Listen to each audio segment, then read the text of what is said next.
Voilà la suite du livret thématique. Page 19. Un second souffle pour la psychiatrie de secteur. La logique répressive et de la médicalisation à outrance de la santé mentale est un échec et la source de drames humains silencieux. Toutes les démarches d'accréditation déshumanisent les processus de soins et doivent être supprimées. Il convient de renouer avec le pluralisme des innovations humanistes et progressistes, en sensibilisant les personnels dans le cadre de formations spécialisées.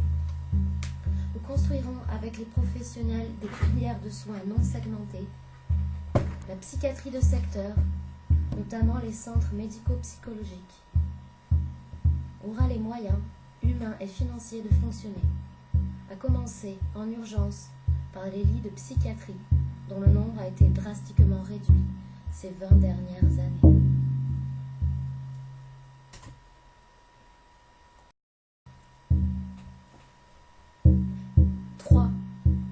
Des médicaments au service de l'intérêt général. La France se distingue par une consommation de médicaments parmi les plus élevées au monde, anxiolytiques et antibiotiques notamment. Cela provient de la prééminence du soin sur la prévention et des stratégies commerciales des laboratoires pharmaceutiques.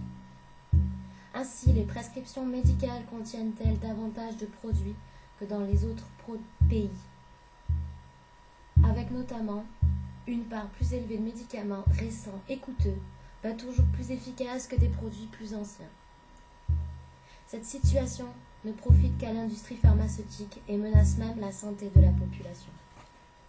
En alimentant l'antibiorésistance, on consomme 2 fois plus d'antibiotiques en France qu'en Allemagne. Ou en autorisant la mise sur le marché de médicaments dangereux, prescrits pour des usages non prévus, comme dans le scandale du Mediator. Il est urgent de remettre à plat un circuit du médicament aujourd'hui sous influence des laboratoires pharmaceutiques. Pour cela, nous proposons la création d'un pôle public du médicament chargé des activités de recherche via les coopérations avec l'INSERM et le CNRS notamment, et de production de médicaments jugés essentiels. Il s'appuiera notamment sur la pharmacie centrale des hôpitaux et la pharmacie centrale des armées. Ce pôle garantira l'indépendance de la recherche et de l'expertise dans le domaine du médicament, tandis que la fabrication de médicaments par une entité publique permettra d'inverser le rapport de force entre la puissance publique et l'industrie pharmaceutique.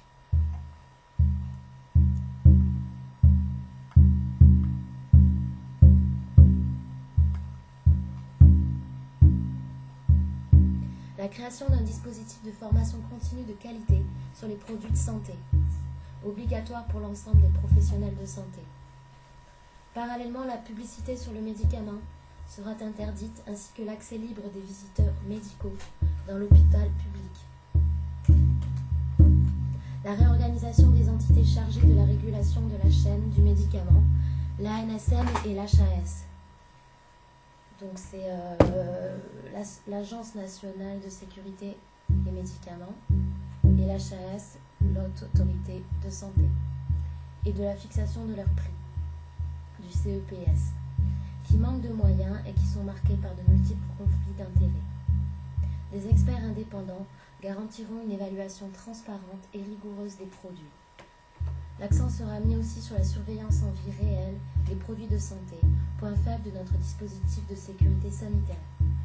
La refondation du CEPS et l'existence d'une capacité publique de production de médicaments autoriseront une véritable négociation des prix. Le médicament n'a pas vocation à entretenir les taux de profit de l'industrie pharmaceutique.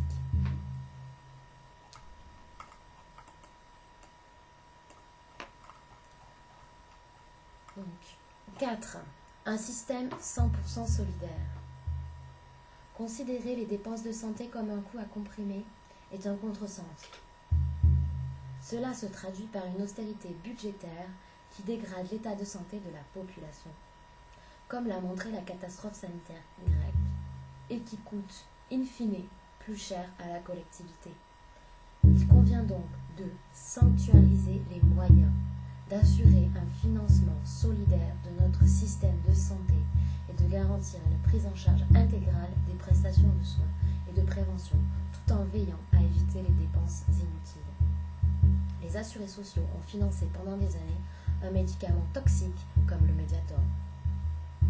Inflexibles sur les principes de solidarité et d'égalité, nous le serons aussi concernant la bonne utilisation de la dépense publique, en particulier pour des raisons de sécurité et de qualité des soins.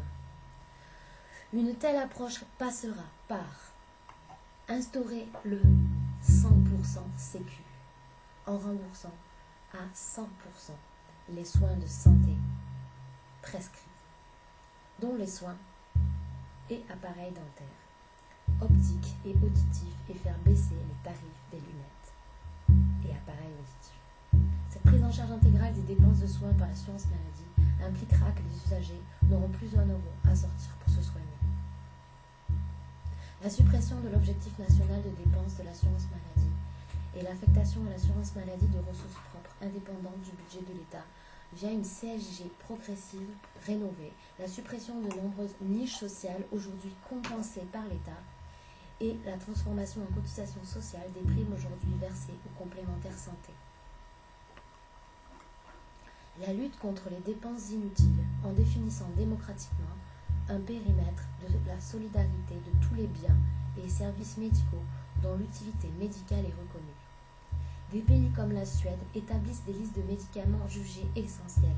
Des associations comme Princeps ou Prescrire effectuent ce type de recensement.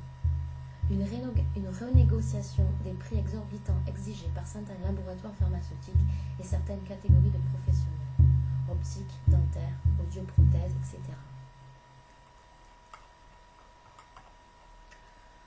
Le 100% Sécu, une mesure solidaire, efficace et simple à financer. Rembourser 100% des soins prescrits est à notre portée. Le passage au 100% Sécu, c'est la garantie d'une prise en charge intégrale par l'assurance maladie des dépenses de santé. Une telle mesure est solidaire. Le financement et le niveau de couverture des complémentaires sont inégalitaires. Cotisations qui peuvent dépendre de l'âge, niveau de prise en charge très disparate selon les contrats très coûteux pour les retraites et les indépendants, alors que l'assurance maladie propose le même niveau de couverture pour tous et est financée par des cotisations sociales et la CSG proportionnelle au salaire. Efficace. Cette mesure permettra de supprimer les 7 milliards d'euros de frais de gestion qui ne contribuent en rien à la santé de la population. C'est aussi une mesure qui simplifiera la vie des usagers. Elle est simple à financer. La transformation des primes versées aux complémentaires en cotisations sociales, les économies réalisées sur les frais de gestion, la suppression des dépassements d'honoraires et la régulation de prix aujourd'hui excessifs, médicaments optiques dentaires, permettent de financer aisément cette mesure. Le 100% Sécu ne se traduira par aucun licenciement. Les salariés des complémentaires dont les activités sont concernées par le 100% Sécu se verront proposer une intégration au sein de l'assurance maladie. Les mutuelles pourront réorienter leurs autres salariés et leurs réserves financières vers les mutuelles dites du livre 3. Les centres de santé mutualistes, par exemple, au lieu d'être enclines à les sacrifier, comme actuellement. Le 5. Un système de santé démocratique. La démocratie sociale d'après-guerre a été progressivement neutralisée à compter des années 1970, avant d'être purement et simplement enterrée. Le projet de loi de financement de la sécurité sociale, PLFSS, est quant à lui un exercice technocratique centré sur la seule dimension budgétaire, sans lien avec une politique de santé digne de ce nom. Depuis 2002, certains se gargarisent d'une démocratie sanitaire, qui consiste pour l'essentiel à donner des strapontins aux porte-parole des patients et des usagers. Cette situation est inacceptable car le progrès sanitaire et la démocratie marchent de concert. Mais cette démocratie sociale doit être adaptée aux enjeux actuels. Il ne s'agit plus simplement de verser des indemnités journalières et de soigner, avec une pharmacopée limitée, des maladies aiguës. La transition épidémiologique, le défi de la santé environnementale, l'extension du souhait des populations d'être davantage associées à la décision publique suppose d'élargir le tour de table. La création d'une démocratie sanitaire réelle permettra d'amplifier la dynamique d'une remobilisation citoyenne que nous appelons de nos vœux dans le cadre de la future 6e République. Il convient pour cela de revoir toute l'organisation des différentes instances de gouvernement de notre système de santé. La refonte des instances territoriales chargées de traiter des politiques de santé, avec la création de conseils sanitaires de quartier, d'unités territoriales de santé, UTS, et d'unions départementales de santé, qui se substitueront aux agences régionales de santé. La région n'est pas un territoire pertinent en matière de santé. Zone géographique trop étendue, politique sociale et médico-sociale qui se définissent en grande partie à l'échelle du département. Ces différentes instances auront en charge l'ensemble des secteurs de l'offre de soins, ville, hôpital, médico-social, hôpital, prévention. À tous les maillons de cette chaîne, les décisions seront prises par un collège composé de citoyens, dont une partie pourra être tirée au sort, de représentants de professionnels de santé et de représentants de syndicats élus par la population, d'élus locaux, de représentants associatifs et de représentants de l'État et de l'assurance maladie. Les corps administratifs de la santé publique, médecins, inspecteurs de santé publique, ingénieurs du génie sanitaire, inspecteurs des affaires sanitaires et sociales, porteurs d'une expertise et d'un savoir-faire en matière de planification sanitaire et de mise en synergie des politiques sanitaires et sociales seront revalorisés. Le Parlement votera une stratégie nationale de santé quinquennale qui définira les grandes orientations de santé publique et évaluera les moyens financiers pour les réaliser. Le vote de cette stratégie nationale de santé sera ainsi l'occasion, tous les 5 ans, de débattre publiquement de la politique de santé.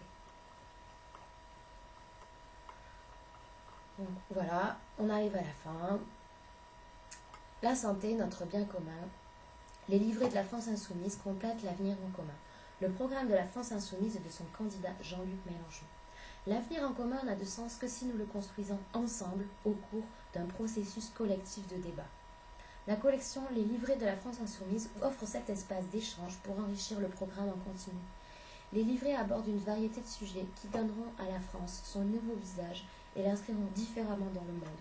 On peut gouverner autrement le pays si l'on se tourne vers le peuple. Chaque livret expose les enjeux du sujet et dessine les perspectives d'une révolution citoyenne dont notre pays a tant besoin. Chaque livret présente aussi les mesures nécessaires pour y arriver. Le tout sera à chaque fois le fruit d'un travail collectif et coordonné. Le programme L'Avenir en commun est élaboré sous la direction de Charlotte Girard, juriste, et Jacques Généreux, économiste. Les collections des livrets de la France insoumise est coordonnée par Laurent Levard, agroéconomiste, et Daniel Obono, chercheur en anthropologie sociale.